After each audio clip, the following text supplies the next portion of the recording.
Welcome back everyone. This is a third question I am solving. This is Bangalore City University previous year question paper for 5 marks. Okay. Though it is previous year question paper, I am just considering this for the assessment year 2025-26 and the previous year 2024-25 only. Previous year 2024-25, assessment year 2025-26 only. So let's see this question properly, and the solution is on your right side.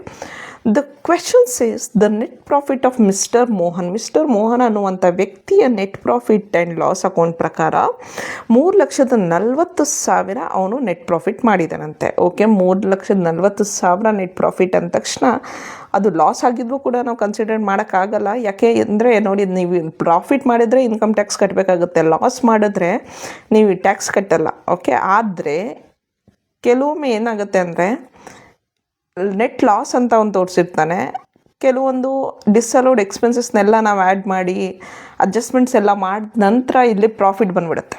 Okay, ಕೆಲವರು ತನ್ನ ಇನ್ಕಮ್ಮನ್ನ hide ಮಾಡುವಂಥ ಪ್ರಯತ್ನ ಮಾಡ್ತಾರೆ, ಕೆಲವರು ಇಲ್ಲದೇ ಇರುವಂಥ ಇನ್ಕಮನ್ನು ಜಾಸ್ತಿ ತೋರಿಸುವಂಥ ಪ್ರಯತ್ನ ಮಾಡ್ತಾರೆ. ಸೊ ಅದಕ್ಕೋಸ್ಕರ ನಾವಿಲ್ಲಿ ಕ್ಯಾಲ್ಕುಲೇಷನ್ ಮಾಡಲೇಬೇಕಾಗುತ್ತೆ. ಲಾಸ್ ಆದರೆ ಟ್ಯಾಕ್ಸ್ ಕಟ್ಟುವ ಅವಶ್ಯಕತೆ ಇಲ್ಲ, ಆದರೆ ಇಲ್ಲಿ ನೆಗೆಟಿವ್ ಬಂದಿದ್ರೂ ಕೂಡ ನಾವಿಲ್ಲಿ ಮಾಡಿ ಚೆಕ್ ಮಾಡಿ, ಇಲ್ಲಿ ನೆಗೆಟಿವ್ ಬಂದರೆ no problem, that's fine, you don't need to pay tax. But ಇಲ್ಲಿ ಏನಾದರೂ ಪಾಸಿಟಿವ್ ಬಂದುಬಿಟ್ರೆ, ಟ್ಯಾಕ್ಸೇಬಲ್ ಇನ್ಕಮ್ ಫ್ರಮ್ ಬಿಸ್ನೆಸ್ ಏನಾದರೂ ಪಾಸಿಟಿವ್ ಬಂದುಬಿಟ್ರೆ, so that's why it's important for us to check take the net profit or loss. Okay, net profit or loss as per P&L account right ಸೈಡಲ್ಲಿ ನೀವು ನೋಡಿದ್ರೆ 3,40,000 ಅಂತ ಇಲ್ಲಿದೆ ಅಲ್ವಾ, 3,40,000. Next ಇಲ್ಲಿ ನೋಡಿ ಲೆಫ್ಟ್ ಸೈಡಲ್ಲಿ ಫಸ್ಟ್ ಇಂಟ್ರೆಸ್ಟ್ ಆನ್ ಕ್ಯಾಪಿಟಲ್ ಅಂತ ಇದೆ. Interest on capital is disallowed.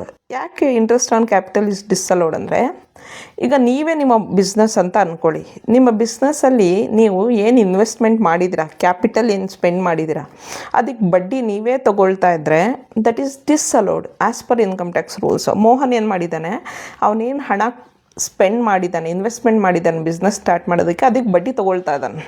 So that is ಡಿಸ್ಅಲೌಡ್. ಅದೇ ಇನ್ ಕೇಸ್ ಬ್ಯಾಂಕಿಂದ ಲೋನ್ ತೊಗೊಂಡು ಬಿಸ್ನೆಸ್ ಸ್ಟಾರ್ಟ್ ಮಾಡಿದ್ದು, ಅದಕ್ಕೆ ಬಡ್ಡಿ ಕಟ್ತಾ ಇದ್ದರೆ ದಟ್ ಈಸ್ ಅಲೌಡ್. ಆದರೆ ಸ್ವಂತ ದುಡ್ಡಿಂದ ಬಿಸ್ನೆಸ್ ಮಾಡಿ ಅದಕ್ಕೆ ಬಡ್ಡಿ ತೊಗೊಳ್ತಾ ಇದ್ದರೆ ದಟ್ ಈಸ್ ಡಿಸ್ಅಲೌಡ್. ಸೊ ಇಲ್ಲಿ ರೈಟ್ ಸೈಡ್ ನೋಡಿ, add inadmissible expenses or disallowed expenses ಅಂತ ಏನಿರುತ್ತೆ, ಅದಕ್ಕೆ first interest on capital is disallowed add ಮಾಡಬೇಕು 20,000 ರೂಪಾಯಿ. ಇದು 20,000 ರೂಪಾಯಿ ಆ್ಯಡ್ ಮಾಡಬೇಕು. Next staff to salary to staff 1,16,000 this is allowed. ಅದು ಅಲೋ ಆಗಿರೋದ್ರಿಂದ ನಾವು ಇದನ್ನು ಕನ್ಸಿಡರ್ ಮಾಡ್ತಾ ಇಲ್ಲ. Okay, done.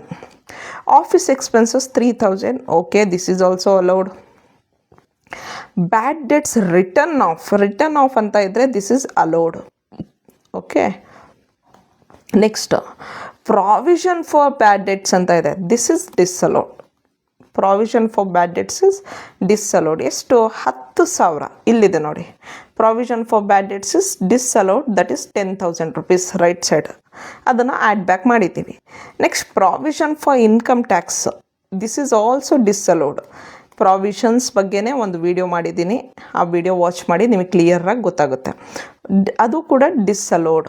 ಇನ್ಕಮ್ ಟ್ಯಾಕ್ಸಿಗೆ ನಾವು ಹಣ ಎತ್ತಿಟ್ರೆ ಅದು ಡಿಸ್ಅಲೋ ಆಗುತ್ತೆ 16,000. ನೆಕ್ಸ್ಟ್ ಡೊನೇಷನ್ಸ್ ನೋಡಿ, income from salary, income from house property, income from business, income from profession, ಈ ರೀತಿ ಸಿಂಗಲ್ ಹೆಡ್ಸ್ ಅಂಡರಲ್ಲಿ ಡೊನೇಷನ್ನು ಡಿಸ್ಅಲೋ ಆಗಿಬಿಡುತ್ತೆ.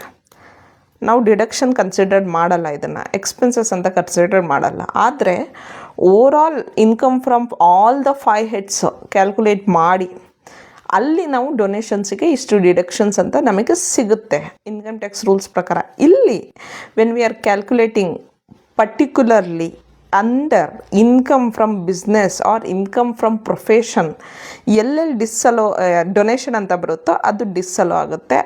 Donation is disallow 10,000. Next depreciation is 17,000 ಅಂತ ಕೊಟ್ಟಿದ್ದಾರೆ. ಅಂದರೆ ಇಲ್ಲಿ ಅಬ್ಸರ್ವ್ ಮಾಡಿದ್ರೆ allowable as per income tax rules is 12,000 ಅಂತೆ. ಸೊ ಇದು IT ಆ್ಯಕ್ಟ್ ಪ್ರಕಾರ 12,000, ದಿಸ್ ಇಸ್ ಅಲೋಡ್,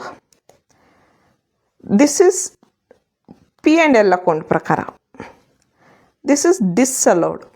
ಸೊ ನಾವೇನು ಮಾಡಬೇಕು, ಫಸ್ಟು ಡಿಸ್ಅಲೋ ಆಗಿರುವಂಥ ಇನ್ಕಮ್ ಡಿಪ್ರಿಸಿಯೇಷನನ್ನು as per books or as per IT act 17,000 ಏನಿದೆ ಅದನ್ನು ಆ್ಯಡ್ ಬ್ಯಾಕ್ ಮಾಡಬೇಕು.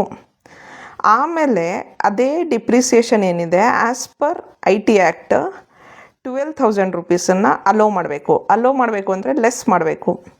ಸೊ ಈಗ ಯಾವುದ್ಯಾವುದನ್ನು ಆ್ಯಡ್ ಮಾಡಬೇಕು, 20,000, 10,000, 16, 10,000, 17,000 ಇದನ್ನೆಲ್ಲ ಆ್ಯಡ್ ಮಾಡಿ ನೋಡಿದ್ರೆ ಟೋಟಲ್ ಅಡಿಷನ್ 73,000 ಬರುತ್ತೆ. 3,40,000 ಜೊತೆ 73,000 ಆ್ಯಡ್ ಮಾಡಿದ್ರೆ ಅಡ್ಜಸ್ಟೆಡ್ ಪ್ರಾಫಿಟ್ 4,13,000 ಬರುತ್ತೆ. ಅದರಲ್ಲಿ less allowable deductions or allowable expenses ಅಂತ ತೊಗೊಂಡ್ರೆ depreciation as per IT act ಇಲ್ಲೇನಿದೆ 12,000 ಅಲೋಡು ಅದನ್ನು ತೊಗೊಳ್ತೀವಿ. ತೊಗೊಂಡಾಗ 4,13,000 minus 12,000 is 4,01,000 is the taxable income from business ಆಗುತ್ತಿಲ್ಲಿ. So this is taxable income from business of Mr. Mohan. This is 5 marks question from previous year question paper of Bangalore City University. Thank you so much.